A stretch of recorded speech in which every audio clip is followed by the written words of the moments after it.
Today I'm going to be talking about devotion, right? We look at Jonestown, we look at Charles Manson, we look at Waco. The one thing that combines all of these people is devotion. And I believe that devotion is really the difference between something of a club and then really defining what a cult is. And I think, especially in this industry, especially where we are, everyone wants to be a cult, but most of the time people end up just creating clubs. And so today I'm going to be talking about specifically how to be cultivating devotion. Cultivating devotion, I think you can see where I'm going here. Yes, that is true. XION, of course, is running a cult, and I think that using the experiences, the lessons that we've learned, and all the success that we've had, I think this is a very good opportunity to effectively show the secret, how it's made, and effectively how the sausage gets made here.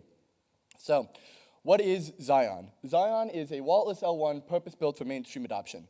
No one cares about this right now, and I'm only going to be talking about myself and effectively how we built a cult.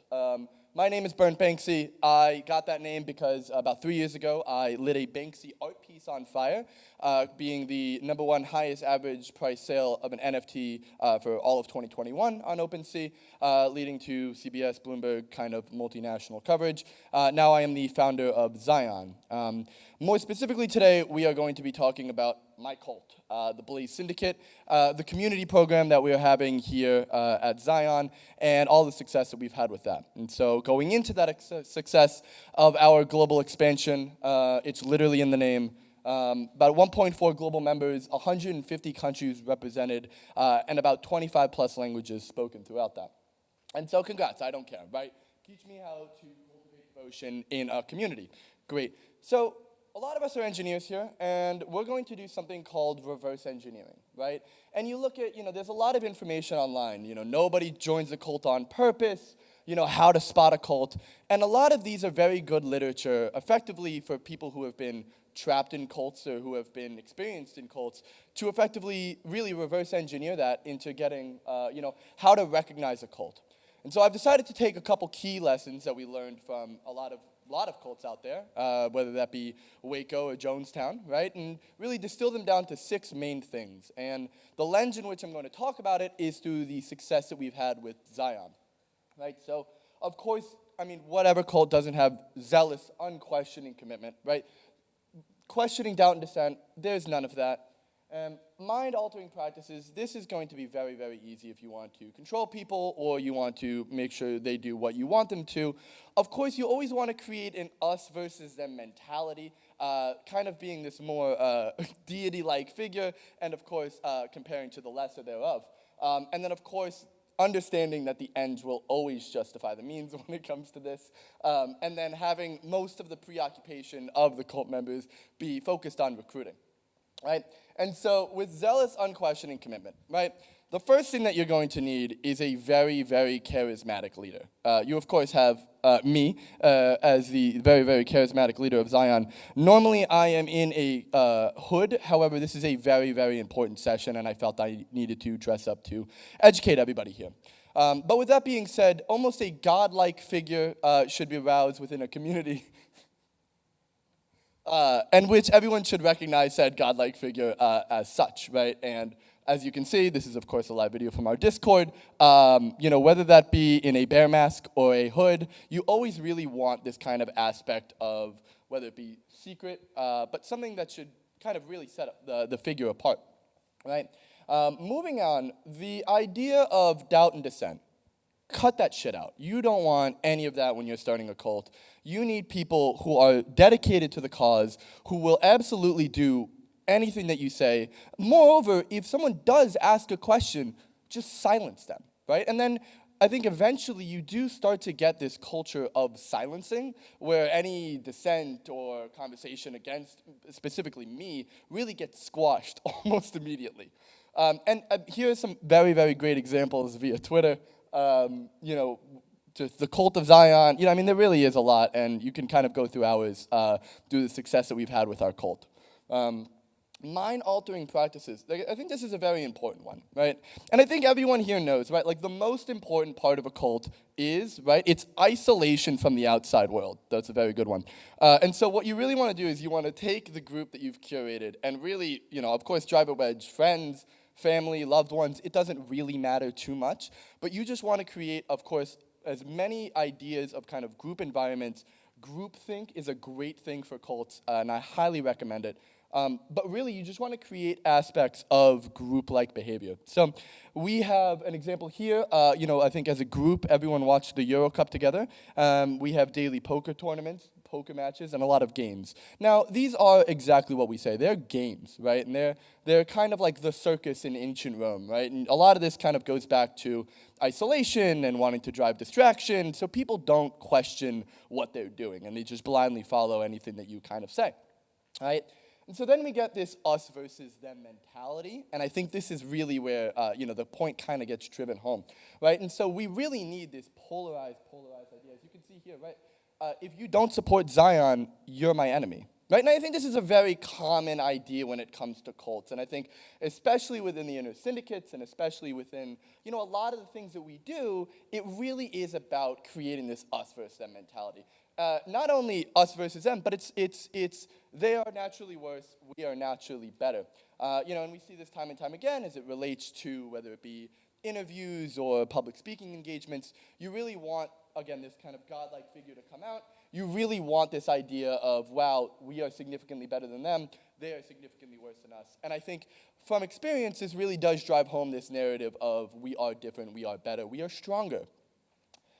And the ends will always justify the means. I can't stress this enough, where you shouldn't have people thinking about what they're doing, right? We need propaganda. And propaganda is great, content is great, and we need people consistently churning out propaganda and not thinking about the effects that it may have or the influence that it may have in a negative way. You just want people creating content, right? One good book can change your life. Is that me, from the creation of Adam? Maybe. Do people see me as a godlike figure? For good reason, right? And so as we kind of move on to that, right, it's about spreading that message as if it were a gospel, right? It is, I want you for revolution. And we have American wars, we have many countless ideas of literature that talk about the recruitment process, that talk about the aspect of spreading the message, spreading the gospel. And I think that brings us to, okay, great, we have all of that, but how do we keep this level of secrecy and information, how do we promote this within the inner syndicate? I think that's a great question, and as we look at kind of the greats, if you would, of cult building, we can really get a lot of very good resources out of this, right? And so we take the structure, this is freedomofmind.com, which, frankly, is a joke of a website name. But if you look at destructive cult structures, they all relatively follow this very similar hierarchy, right? You may call this a pyramid scheme. I wouldn't, right? Where you have fringe members, you have rank and file members, of course, core devotees, sub-leaders, and then top leaders, right? Right, and so when we look at fringe, right, this is, for us, we look at the idea of fringe and we look at Zion Twitter, right? We have about 700 and something thousand followers. And, these are very fringe, right? You get the likes, you get the comments, but really these are not the people who will kill someone for you, right? You then bring that down to another level, which is the Burnt Zion Discord. People here are chatting, it's fun, supposedly. And then, of course, on the lower level is kind of this Telegram, and we can go into that later. So you're then saying, wow, that's a lot of people. How do you, distinguish this, right? How do people fall into this rank and file system? I see you nodding. I know you're convinced, right? And a lot of this will fall into the idea of iconography, right? You want, as a cult leader, people will latch onto visuals as much as possible, right? And so being able to say, first of all, create an inner hierarchy with already a hierarchy system in place is extremely powerful. And then to represent all of these via iconography is even more impressive, right? And so even at this juncture, we're currently hiring a divine iconography architect, and this is a role we've been hiring for quite some time. But if we look at where everyone kind of starts is this aspect of an elect, and the elect is kind of symbolized by holding the fire. It is the first step. You are new to this journey, and you have a lot to learn, right? The envoy, of course, is this next step, where represented by holding a scroll, represents knowledge, right? You are learning, you are beginning to learn, and you are on your way to becoming higher and higher and deeper into the cult, right? Then you have the seeker, right, which in this aspect, it will be it will be portrayed by a compass, right? It is your job to lead the elects, to lead the envoys, and to continuously be higher and higher. And then, of course, there will be more and there will be more. But really, a big part of this is, and lessons to learn specifically from the rank and file system is that even within the larger hierarchy, there needs to be an inner hierarchy that is formed. Of course, there are many ways to do this, but I do believe that iconography, of course, is the easiest way. And I'm not saying that you need to take this similar approach with candles and compasses and scrolls, but I do believe that there needs to be some aspect of hierarchy and some aspect of differentiation if you really are serious about building a cult, right?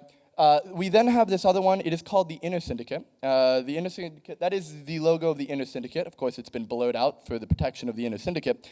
This is a very, very, very select few people who are in a Telegram group chat.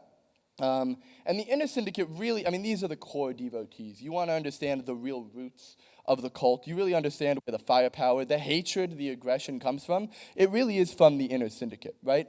We've actually been gotten a lot of records of members attempted to be bribed for the information. And I will tell you that none of them are alive to tell the tale, even if they did. But that being said, what I recommend, if no one has, of course, everyone wants to get into the Inner Syndicate. It naturally, I probably am getting a couple hands right now if people wanted to join. You can't. It's just what it is. It is one of the hardest things to get into, harder than Harvard, Yale, all of these combined. And really, the sense of purpose that comes with the Inner Syndicate it's second to none. We actually have a real team, but I'm just going to skip past this because no one cares. But of course, most of this really matters about the core leader, right? And I think, you always say, you always want people to do, better than you, right? And I say good luck, right? And so I expect people, if you look right here, that is me on fire. And I expect members to attempt to do the same. Of course, I am alive still, unfortunately. But what really matters is, the idea of fire, this idea of divinity, this idea of specialization and hierarchy really comes to fruition. And I think as the core leader, it is your job to push that envelope, right? It is your job to continuously do things to say, wow, that can't be done, and then do that, right? And you need to be this kind of guiding vessel for the cult. Because otherwise, what? Who would follow someone into the pit of darkness who hasn't lit themselves on fire?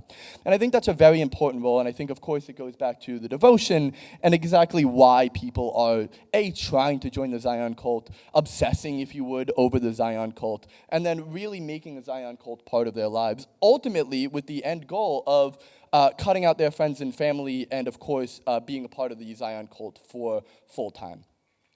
With that being said, I will cut that today. Of course, if anyone would like to start their process, the recruitment process of joining the cult, please don't hesitate.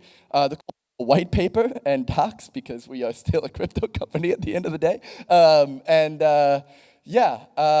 cut it there. Burn on, I don't know. Thank you, Banks.